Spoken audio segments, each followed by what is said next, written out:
All right, let's talk Booking.com. If you have ever looked into getting more bookings for your short-term rentals, this name has probably popped up more than once. But how exactly does Booking.com work for owners like me and you? And is it worth it? What is the catch? Today, I'm breaking it all down from setup to payments and the quirks you definitely want to know before listing. So let's dive in.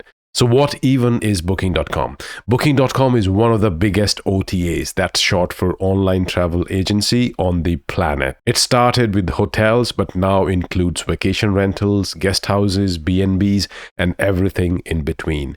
The platform acts like a middleman.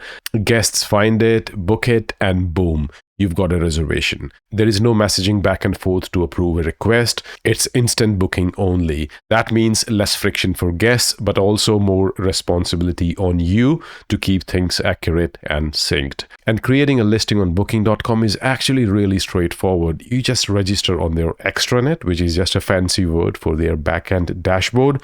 From there, you add your details, photos, super important by the way, don't skimp, a catchy title, and a solid description, your calendar and nightly rates, and your house rules. Yes, even rules about parties, pets, and check-in times. And here is one tip I wish I knew earlier. Make sure your rental has a proper mailbox. Booking.com sends a letter to verify your address. No mailbox means no listing. And there is a big catch: calendars and double bookings. This is where it gets real. Since Booking.com uses instant booking, if you also list on Airbnb or VRBO, you have to keep your calendars in sync. Otherwise, you risk double bookings. Trust me, I've had one and it is not fun. What they actually do is, if in case of a double booking, when you have to cancel their guest, they will relocate the guest somewhere of their choice and bill you for the difference. So it is quite a costly affair to cancel a Booking.com reservation. Luckily, there are tools like Hospitable, a channel manager that automatically syncs calendars across platforms, and that has been a lifesaver for me.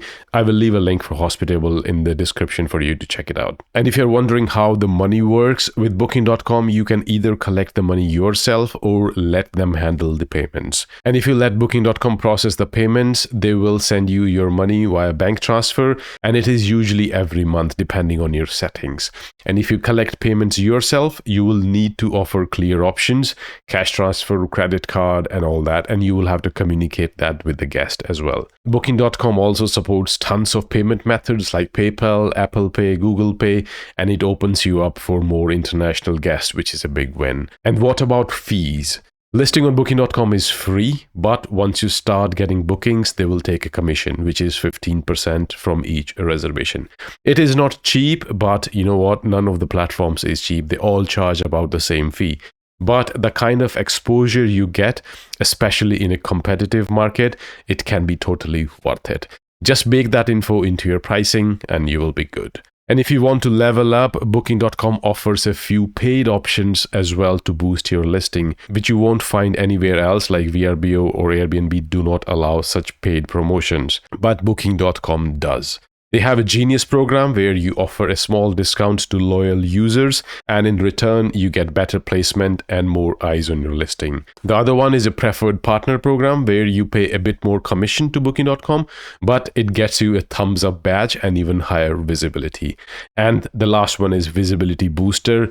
This one lets you boost your listing for a specific dates or countries in exchange for a higher commission, and you can increase the Booking.com commission from 15 to, let's say, up to 30%. It is a great option if there is a big event in your town or you're looking to fill off-season gaps.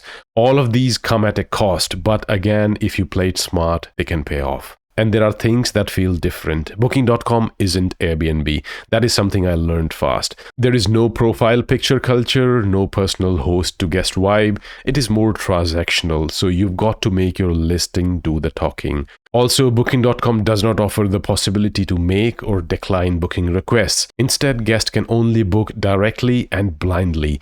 Such instant bookings are good for you as a host because you don't waste time with non-binding requests. However, you always have to make sure that your calendars are up to date on all booking portals like Airbnb, VRBO, or even your own vacation rental website if you have one. So if you're wondering, is it worth it listing on Booking.com? Well, if you're serious about getting more bookings and you're willing to keep your calendars sharp, Booking.com can be a powerful tool. You get tons of exposure, access to international travelers, and a platform that is trusted around the world. Yes, the interface takes some time getting used to, and yes, there are fees that are real, but if you treat it like a business channel, not just another listing site, you will get a value out of it. I personally saw a solid boost in bookings once I set up my property, so if you're on the fence, I would say give it a shot, but go with your eyes open. And if you've got any questions setting up on a Booking.com, something weird on the extranet you can't figure out, drop it in the comments. I answer every single question. And that brings me to the end of this video. I really hope you find this video useful. Have a wonderful day wherever you are. Until next time, bye-bye.